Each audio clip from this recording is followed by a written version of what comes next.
Period এই ওয়ার্ডটা শুনলে সবাই একটু এদিক ওদিক তাকায় ফেলে, তাই না? কেন বলেন তো? এই মিথটা কেন, এই ট্যাবুটা কেন? এখনো এত দূরে চলে আসলাম আমরা, এত অ্যাডভান্স, আমরা টেকনোলজিক্যালি, আমরা সায়েন্সের সব দিকে অ্যাডভান্স হয়ে গেলাম, কিন্তু মেয়েদের একটা রেগুলার মান্থলি একটা ন্যাচারাল প্রসেসকে কেন জানি আমরা এখনো নর্মালাইজ করতে পারছি না। আজকে আমি এই টপিকটা নিয়ে কথা বলবো। The word is period. Hi everybody, আমি বুশরা কবির। আমি একজন fashion content creator, brand promoter, মোট কথা সোশ্যাল মিডিয়া ইনফ্লুয়েন্সার। আজকে আমি খুবই নর্মাল একটা টপিক নিয়ে কথা বলতে আসছি, সেটা হচ্ছে পিরিয়ড। ছোটবেলা থেকে দেখে আসছি, যখনই আম্মুর সাথেও যেতাম ফার্মাসিতে, তখনও দেখতাম যদি বলতো যে স্যানিটারি ন্যাপকিন লাগবে, এটা লাগবে, ওটা লাগবে, সবকিছুই নর্মাল। যখনই প্যাডের কথাটা বলতো, আশেপাশে যদি কোনো লোক থাকতো তখন সবাই একটু এরকম করতো। এবং আমি এটাও দেখেছি, পলিথিনের ইউসেজটা যখন ব্যান করে দিলেন তখন পেপার মুড়িয়ে দিত। My question is Y?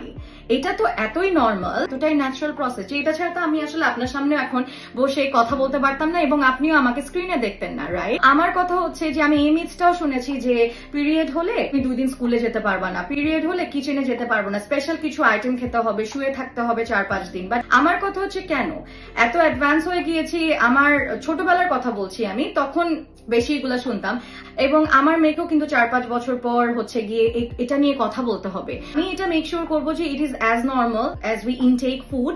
এটা নিয়ে ঘাবড়ে যাওয়ার কিছু নাই বা এটা নিয়ে কথা বলতে পারবো না, এই স্টিগমা, এই মিথটাই আমাদের চেঞ্জ করতে হবে। উইকনেস না বা কিছু না, বরং এটা আমাদের স্ট্রেংথ। পিরিয়ড নিয়ে যেহেতু কথা বলছি, সো আমি কোনটা ব্যবহার করছি অনেকদিন ধরে, আমি ফ্রেশ অনন্যার স্যানিটারি ন্যাপকিন ইউজ করে থাকি।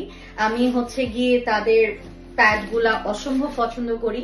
ফ্রেশ অনন্যার যে প্যাডটা আছে, ফ্রেশ অনন্যা স্যানিটারি ন্যাপকিনের একটা মেইন জিনিস আমি কেন ইউজ করি সেটা হচ্ছে গিয়ে যখন আমার স্পেশালি হেভি ফ্লো হয়, যখন ওনাদের ফ্রেশ অনন্যা স্যানিটারি ন্যাপকিন গুলা ইউজ করি, তো ওনাদের স্পেশালি হেভি ফ্লোর উইংসটা যে আছে, ইট ইজ ভেরি হেল্পফুল। সারাদিন খুব স্বাচ্ছন্দ্য বোধ ভাবে থাকি এবং আমার কোনো অ্যাবনর্মাল ফিলিংও আসে না। So this year we will break the word period and make the period comfortable for us. It is as normal of topic as headache. This bodily function as natural as any other bodily function. It is never shameful. In fact, there are many health related concerns about periods that everybody should know, learn and acknowledge, both men and women. Let's break this big bold word period this year. No kintu period. Ononno tumite no kintu comforte. Stay bold. Break the hush this year with Fresh Ononna Sanitary Napkin. Unveiling period freedom in Bangladesh. বছর জুড়ে থাকুক freshness. I'll see you in my next video. Till then guys, take care. সবাই ভালো থাকবেন। আল্লাহ হাফেজ। Bye bye.